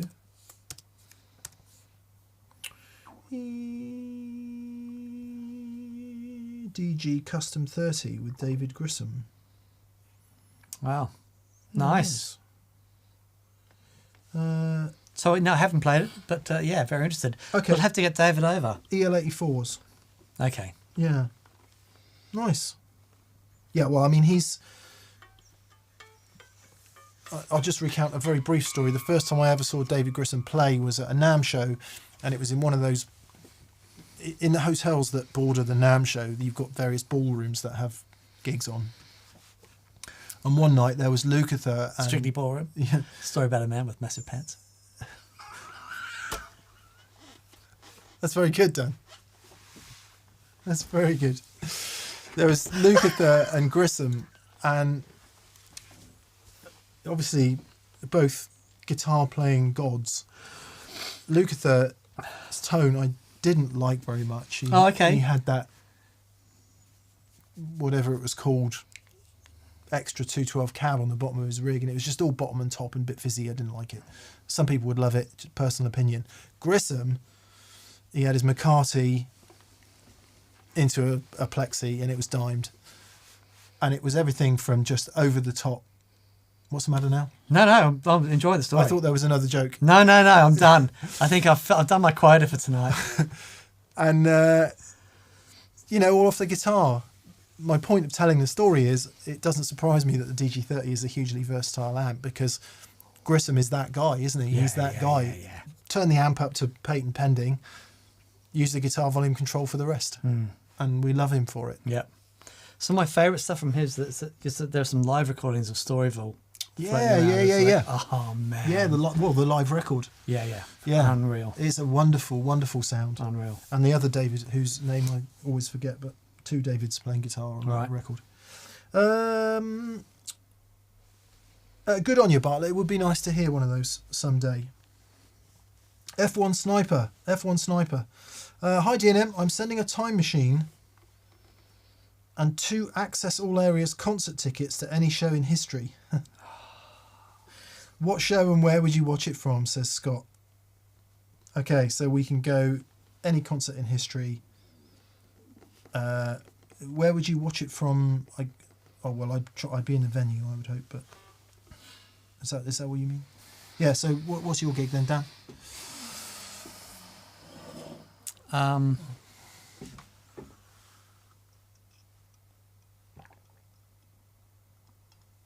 Back in the day when Pat Martino used to play little clubs in Harlem,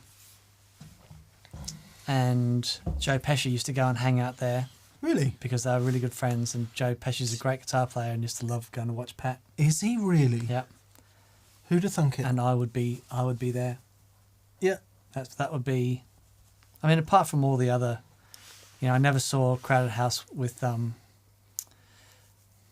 Paul Hester, and that would be great. I never saw XTC live, all these other bands, but I don't know, there's something happening in New York back then, and I just would have, because obviously I never got to see Pat either. That'd be a hard one for me to pass up. That's tough, isn't it? It's really tough. It's a great question. My first answer was going to be BB King live at the Regal. Yeah. Or any of those other shows around that time. And that would be ace. But I think I'd have to put my 16-year-old fanboy hat on and go for Stevie Ray live at the Al Macambo. Yeah. I just got to dig down, of course, into that. Yeah, I think. No, I never got to see Stevie Ray. I had tickets to see him when he was coming to England before he was killed, and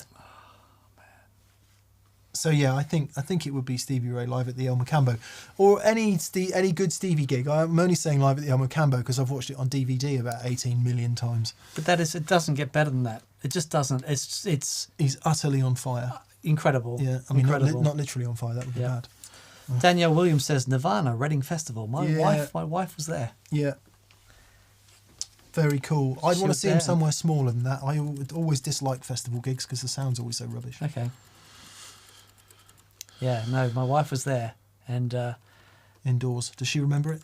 Yeah. Oh, yeah. Very clearly. What, Nirvana? Yeah. Yeah. Oh, right. Yeah. Wasn't one of those she was, awful noise. No, she said they were amazing. I think she saw Radiohead and Blur, like, they were at the same festival. But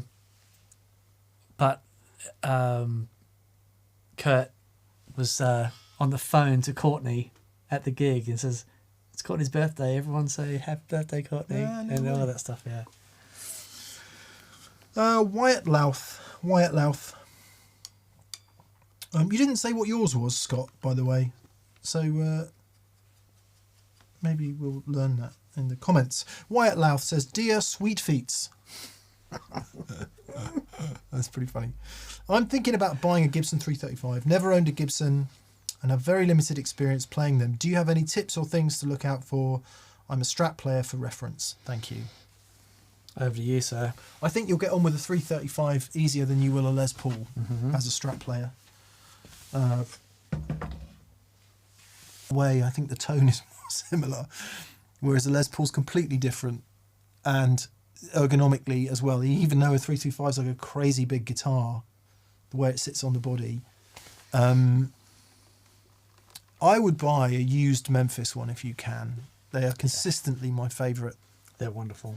And everyone I've played has been really good. They shot up in price, unfortunately. And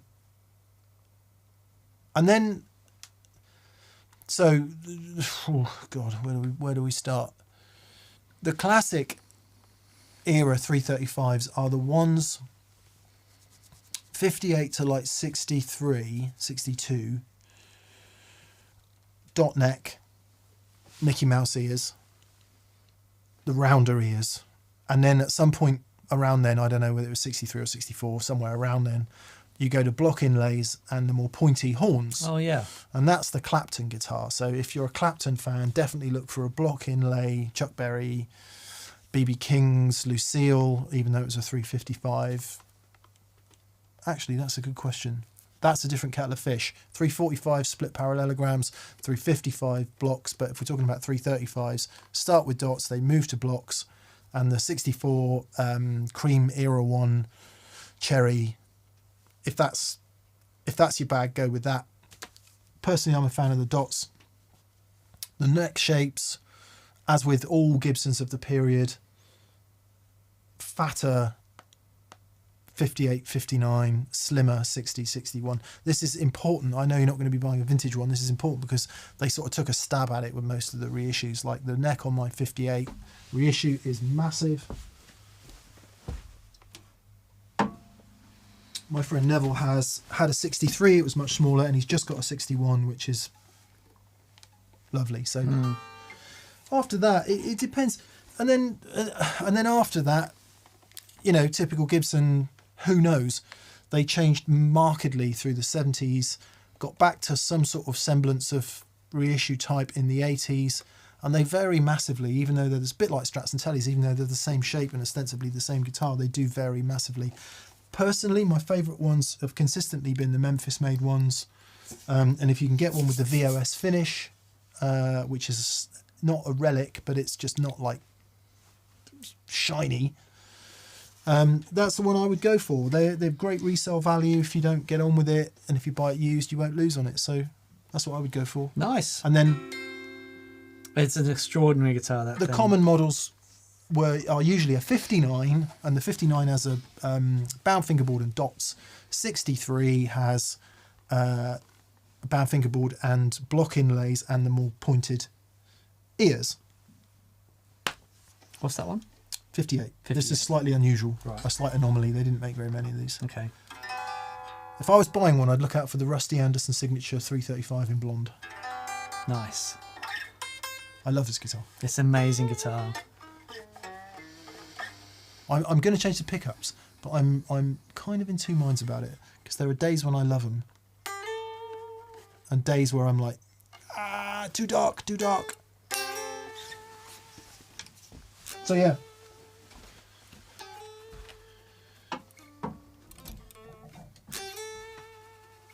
Such a cool guitar. You can do anything on it. You can really rock, or you can play lovely BB licks. Ultimately, I think if I could only have one guitar, it would be that. Really? It would be a 325, yeah. Wow. Yeah. Or 335, as you say in the US of A. Good luck, Yeah. Wyatt. Yeah, good luck, mate. It's more likely to come down to seeing one that you like the look of, that's at the right price, and in which case, just go for it. Yeah. Go for it, play it, enjoy it. That's, yeah. But the Memphis ones, I have a particular soft spot for. Steve Bees says, at International Guitar Show yesterday at Kempton Park, there were two 1960 Gibson Les Paul bursts, £300,000 each. Yeah, that's ATB's got 2 bursts at the moment. Oh, did they? Mike's got 2 bursts. Good Lord. Yeah. Wow. Yeah, man. It's a whole new world. You would though, wouldn't you? If you were rich, I would. Oh, of course. Soul Revivers, says G Barge. On Sundays, many questions come to mind. On Mondays, I get red light fever, much like writing lyrics. So just another thank you for today. It's always fun to listen to and feel part of the group. Cheers. Oh, cheers, buddy. Thank you, G. Thank you, That's mate. really kind of you, man. Brent Garner. Hi, Brent. He says, "G'day, gents. Last week sometime Mick mentioned something about treble bleeds and fuzzes not getting along. I was about to install a treble bleed, but this gave me a pause. Can you elaborate?" Well, they can work. They can work fine. It's what happens is on a fuzz, and it all depends on the fuzz as well. But they're very sensitive to impedances at the input. Traditionally, a fuzz pedal has quite a low input impedance and a high output impedance, and normally they're the other way around. And as on the volume on the pot on your guitar, as you wind that down, it tends to retain this really lovely top end, and because of the inductance of the coil and the way that relationship works, right? It's a two-way street. So that's affecting the pickup, and the pickup is affecting the pickup is affecting the pedal is affecting the pickup.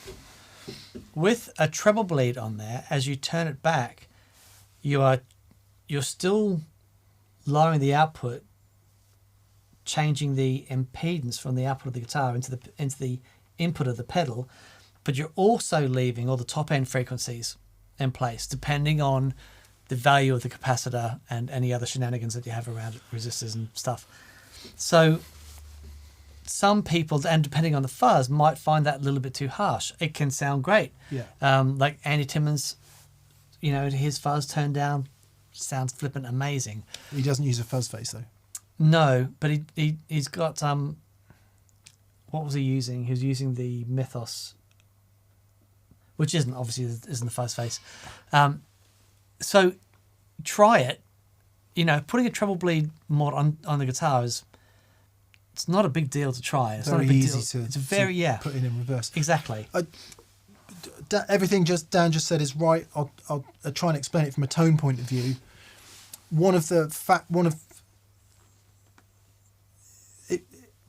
It's impossible to. No, it's not impossible. It's very hard to believe until you actually do it. If you get quite a cranked amp, let's say it's a Marshall or a deluxe reverb, doesn't really matter what it is. It's quite cranked, right? You get a fuzz face. So the knobs are like this.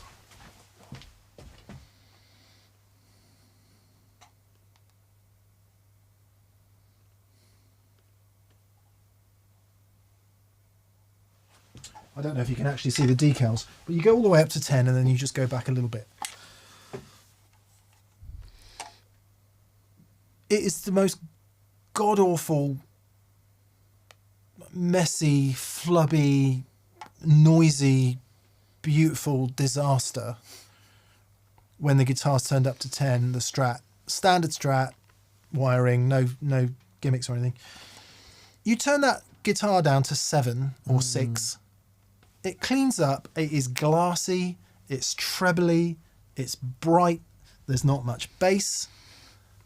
I don't want it any brighter than that. Install a treble bleed in the guitar and it's like... Sure. If it hasn't changed it so much that it doesn't clean up as nice anyway. Yeah. So that's what it is. Yeah. The only thing is it's not the same as adding a buffer. It's not the same as nailing down that impedance. So you still stand a chance with it. Yeah. It still work. Yeah. But it just... I don't want any more bass roll off and extra added high, Yeah. which is what you'd get with a treble bleed. Yep. But it's easy to try out and see if you like it. Yeah, and I'm assuming that there are a number of common ways to do treble bleed mods in a Strat, for example, and it might be that one way is better than another way. Sometimes it can just be is it Capacitor. always a resistor or is it always a capacitor? Always a capacitor. And sometimes you would put a resistor in series with it. As Dan alluded there, the reason most people have a treble bleed is exactly that. So that when you turn it down, you don't bleed off your treble to ground. It stays bright. Same as the bright switch in an amplifier. But I much prefer, personally speaking, to have that option of it going dark when you turn it down, because that can be really useful. Yeah, so true. So true. And then if I want it brighter, I just step on a boost, which will put a buffer back in and make it nice and bright again. So that works for me. Beautiful. But yeah, so try it. Please try it. Elliot Green. Hello, Elliot. Elliot, nice to hear from you, buddy. Elliot came to one of our recent experience days. Oh, yeah. He says, after the confidence and passion instilled in me from the experience day, were you instilling passion into Elliot, Dan? Sorry, Elliot. You set him up. Yeah, but that's not included. In the We'll price. knock him down. He says, I've started working on some music with a friend and I'm scouting out a jam session to attend. Honestly, can't thank you enough for all that you do. Ah, mate. That's so wonderful to hear. That is fantastic to hear, Elliot. Just, Good on you, mate. you know, people who are passionate about guitar hanging out and making noises together. Man, is there a better way to spend a day? You know, just great. Yeah, that's great. Really great to hear, bud. Mike 2203, hey Mike, he says, really 335 super chat. I got a new Gibson 335 online and after a good setup it plays fab. I always wanted one after watching Alvin Lee and Bill Nelson. Oh, fantastic. Nice one, Mike. Yeah, well done, bud. Actually, it didn't even say about 335s, the Epiphone dots. If you're on a budget, more of a budget, the Epiphone dots can be great. So that might be a good way in if you don't want to drop whatever it is, $4,000 on a Memphis, 3.5, whatever they are now. Nice one, Mike. Glad you're enjoying that. Lane Hillard says, hey guys, a couple of weeks ago, you all talked about a quadraphonic rig. I'm currently assembling a 4-amp rig based on Kingsley preamps and a pair of Mesa 5050s. Awesome. Anything I should know going into this? Cheers from Dallas. The only thing you should know, Lane, is you are a hero. Yeah. Let us know how you get on. That's awesome. Phase is going to be your biggest problem. Just getting everything in phase. Yeah. Or indeed not. Would be interesting to run one out and see what happens. Yeah. There's a couple of things we got to do with phase. Like if you've got 4 signals, 4 points of stuff, actually having one of those. Also depending on volume stuff. Like for example, the 4x12. If it's too loud, you can just flip one of those speakers out of phase. Really helps with the volume in the room. Yeah. Still sounds amazing. Let us know how you get on, Lane. Yeah. Well done, mate. That is great. How awesome. So good. Be interesting to hear how you combat all the ground loops in all of that as well, because something will buzz, something will be buzzing. Yeah. If you're running 2 preamps into stereo power amps, you'll need isolation somewhere. Yeah, let us know anyway. Very cool. Sergio Martinez says, morning legends. Good morning, Sergio. He says, Mick, did I hear you shout out Huevos Rancheros from Mi Tierra in San Antonio last week? If so, I'm hugely impressed. Yes. My confession is that it's lyrics from a Lyle Lovett song. Oh, cool. So I have been to San Antonio. I didn't get to Mi Tierra, but Lyle does reference them in San Antonio Girl. Awesome. Yeah. It is a breakfast of champions, it's Huevos Rancheros. Good. Matthew Parker says, I can't wait to get a 335, but I also want a 345 or a 55. I'd like a 345 with the split parallelograms. I think they look Gucci. I want a 355. You want a 355 with the blocks? Yep. Yeah, and a bound headstock. Or just with no centre block? No, they've all got centre blocks. Well, what's the one with that centre block? 330. I want a 330. Yeah. Yeah. See you, Memphis 3:30 VOS Sunburst. Although you don't like Sunburst, do you?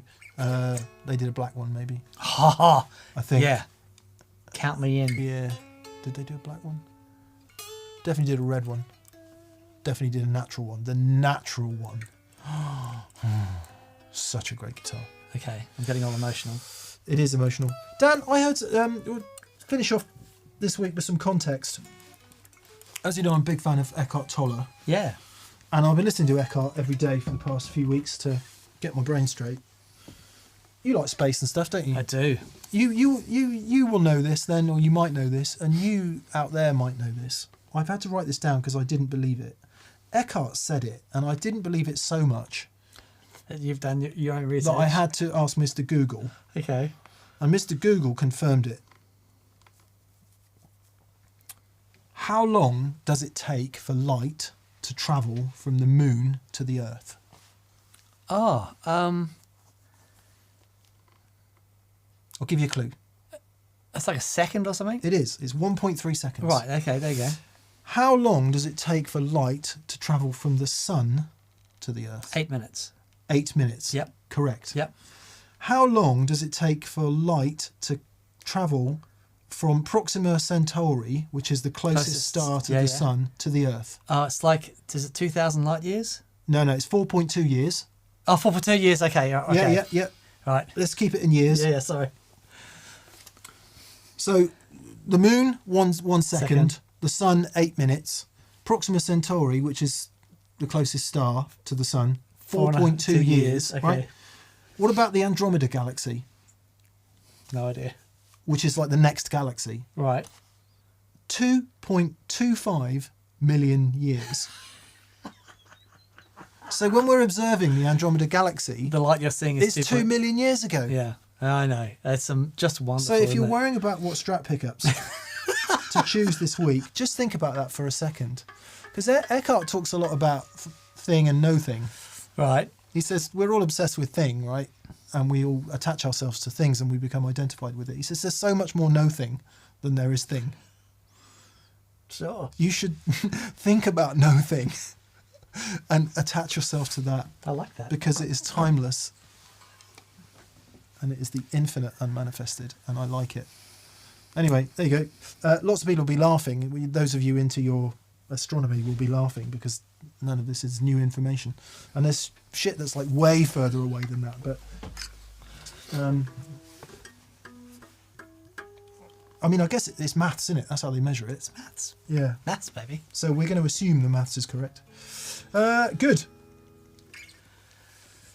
Tony London says, "Blimey, I love that." And this is how we go back in time, says G Barge. Yeah. 8 minutes from the sun, says second note. David Tompkins was straight on with 8 minutes. There we are. You could try 57.51 or a 12.87, says Juan Espinoza. Yeah. Very good. That was legitimately fun. It really was. I'm not old, I'm not vintage, says 2.2 million years. Think about that when I said I'll take the garbage out. It'll happen eventually. Space is big, says Greasy Kitchen. Yes, it is. Good. All right. Thanks for being with us. Yeah. We're going to try and get back to doing... no, there is no try. Do or do not. We're going to get back to doing 2 videos a week. We're resurrecting New Pedal Day, which used to be called Pedal Jams, and then it used to be called something else. So there'll be a Tuesday video and a Friday video. And Friday, Dan's built a Frankenstein reverb board, which was supposed to be this Friday, just gone, but my computer died. And that's why that didn't happen. Yeah. That's a fun thing to do, though. So, yeah. Good. Very good. Brilliant. Well, Mick here. Thank you so much for joining us on this Halloween. Dan here. Thank you so much for joining us. Hang on. Wait. Here we go. Mick here.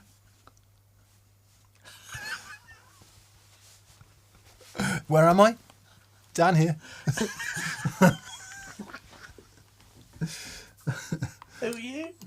If you're not following, our worst nightmares are to wake up as each other. Massive thanks to BV. Yes, mate. We don't say it enough. We but don't. we really appreciate all your help. We do. This chord's for you. I actually felt good listening to There that. you go. Yeah. Yeah. In 2.25 million years, the people in the Andromeda galaxy will go, I love that. Yeah. Someone's going to go, I didn't quite get it. They'll go, should have got a sir, is what they'll say. Ah, brilliant. Excellent. Play us out, Dan. Don't play that because we'll get demonetised.